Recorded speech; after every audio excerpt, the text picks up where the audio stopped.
Secretary Quarterly Report. They are due. The quarters end March 31st, June 30th, September 30th, and December 31st. Your reports are due 15 days after that. So by the 15th of the following month, that's when your quarterly report is due to state headquarters and to your Pomona secretary. Be sure you fill in your Grange name, Grange number, county. New members go on this front part. GN up here, and then underneath that it says yes or no. GN is Grange News. If you have a married couple or a family that join your Grange and you're listing them all down through here, only one of those people in that family would get a Grange News. You'd circle yes on one and no on all the others. So every new Grange member gets a Grange News if they are the only person in the family that has joined the Grange. Be sure you fill out full address. Be sure it's legible. I think Sherry said these are online now. If you have capability of going online to be able to look at these reports, do it on your computer. They are PDF writable when you bring them up on the computer. You would be able to type in the information and print it out. Be sure you print 3 copies. One for your records, one for your Pomona secretary, and one for state headquarters. You're not able to save this on your computer, so you would have to be sure to remember to print it out. Over here, it tells us what the membership is of that person. You have a regular member, and those are folks like ourselves. We take all of the degree work, we go to meetings, we have voting privileges, we hold offices, we can do just anything in the Grange that needs to be done.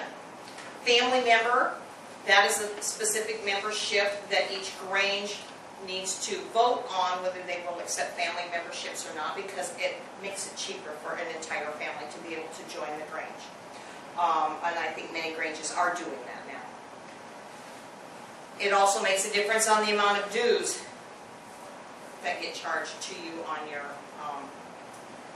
if your Grange decides to do family membership, you must do a bylaws change in your Grange to be able to accept family membership.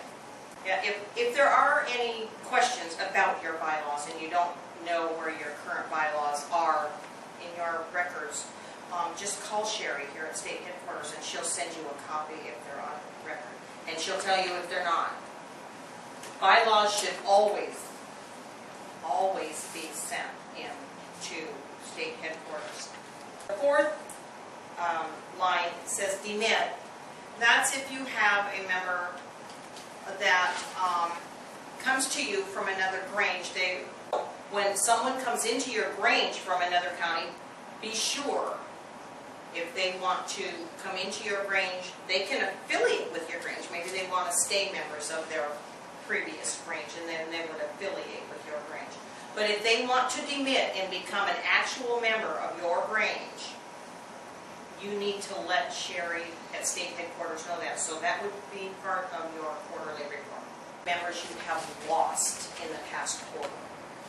And what I mean by that would be members that you have lost from passing, death, members that have demitted to another Grange, or people that have asked to be suspended.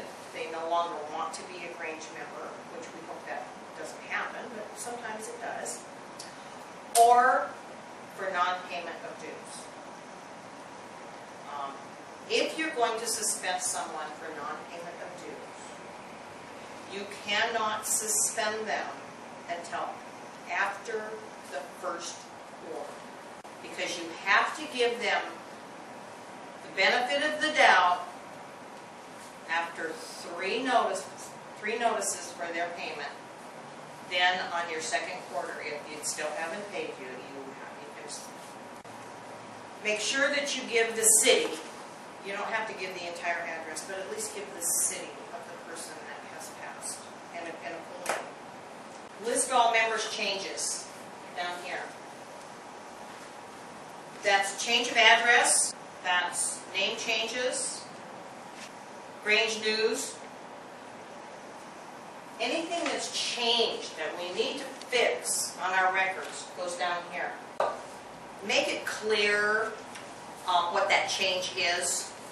But anyway, make sure that that information is clear and understandable so we can make sure we get it into the records properly. You also receive approximately a month prior to your quarterly report being due an invoice from Rebecca for your quarterly dues. Do not hold that invoice and send it with your report.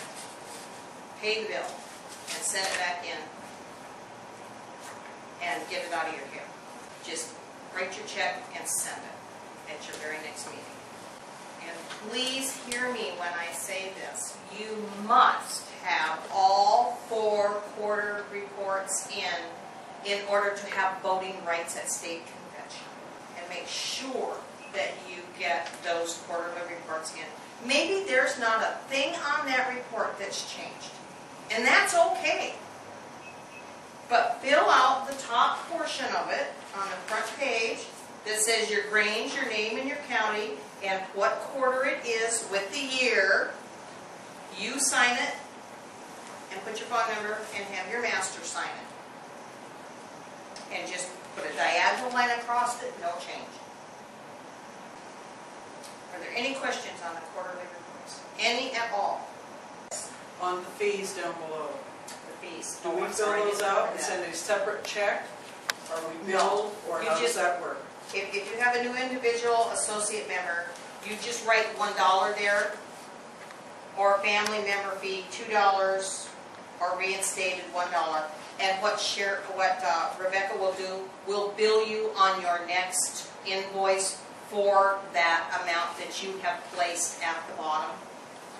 So your fees, yes, you fill it in, but don't send the money, because it will be added to your invoice the next quarter, and you will pay it at that time. Does that answer your question, Shirley? Yes. I want to cover with you the membership types. Make sure that you don't have any questions about that. So, a regular member has all the rights in the world in the Grange. You can vote, you can hold office, you can stand up and speak at a meeting. You have the right to do any of those things as a regular Grange member. Teen members, 14 to age 19, those members pay only the national dues, unless your bylaws say something different. Family memberships consist of husband, wife, and their dependents, or a single person and their dependents. Dependents are defined as children, grandchildren, or great-grandchildren under the age of 23 who live as a member of the same household or in absence due to illness, education, or military service. The dues for that, $60 family membership. That is the amount that will be sent to state headquarters. If your Grange chooses to add on to that, so you have something that goes into your financial coffers from that family, then it is up to your Grange to do a bylaws change stating the amount, $60 plus whatever you choose to put in there. Associate members are members that want to belong to the Grange for accessibility to, it used to be insurance, or if they want to take advantage of some of the other things the Grange has available to them. They have no voting rights. They can come to meetings. They cannot stand up and talk. They have no right to vote. They're just there. They do not have to take any of the degree work. They just pay their $43, excuse me. A lot of Granges don't accept associate members.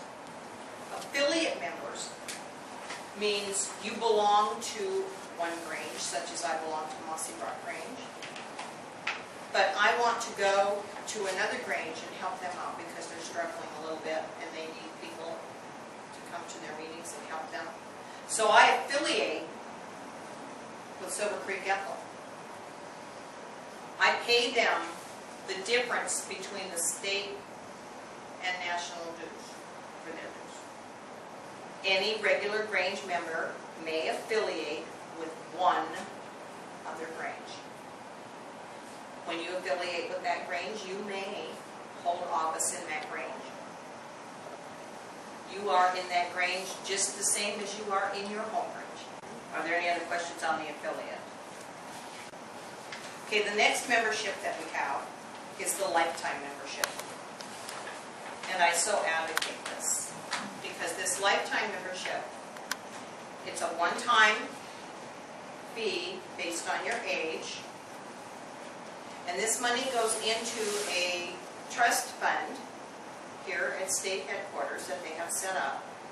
And your Grange receives interest on this trust fund, on the monies you have paid, back to them annually. This money, after you're gone, will still be paid to your Grange. One thing you do need to make sure that the state headquarters knows that this lifetime membership interest will continue to go to your Grange after you have passed. All you do is just make sure you write it on your application, if that's how you want to handle it. The amounts that are on your lifetime memberships, and that is also listed in your book, are 14 to 35, $450, age 36 to 45, $400, age 46 to 55, $350, age 56 to 65, $300, age 66 and above, $250. That's the minimum. Your Grange can add on to that as they see fit, because this could be less than what they would be, and most likely is less than what you're paying in dues. You may want to say 14 to 35, that would be $550. You may want to add $100 to that. That would come to you as your Grange. Okay? It's up to your Grange. This is the minimum that has to come to state headquarters for the trust fund. You may want that additional $100 to go into the trust fund as well. You would gain more interest from that. That's up to you too. That's something your Grange would have to decide. Lifetime membership, it states right on here. In what Grange? Memorial in the name of, you can buy a membership as a memorial to benefit the Grange. Upon my death, I would like the distribution of interest. Make sure you mark that box. That's what I was just talking about. To my subordinate Grange or to my state Grange, or divided equally between the two. So you have the right to say where you want that money to go because it's your money. Basically, people that do lifetime memberships, they intend to stay with their Grange for their lifetime. So this is something that I believe that we should promote, but we need to be careful that we don't impact our financial status as a Grange. So if there was something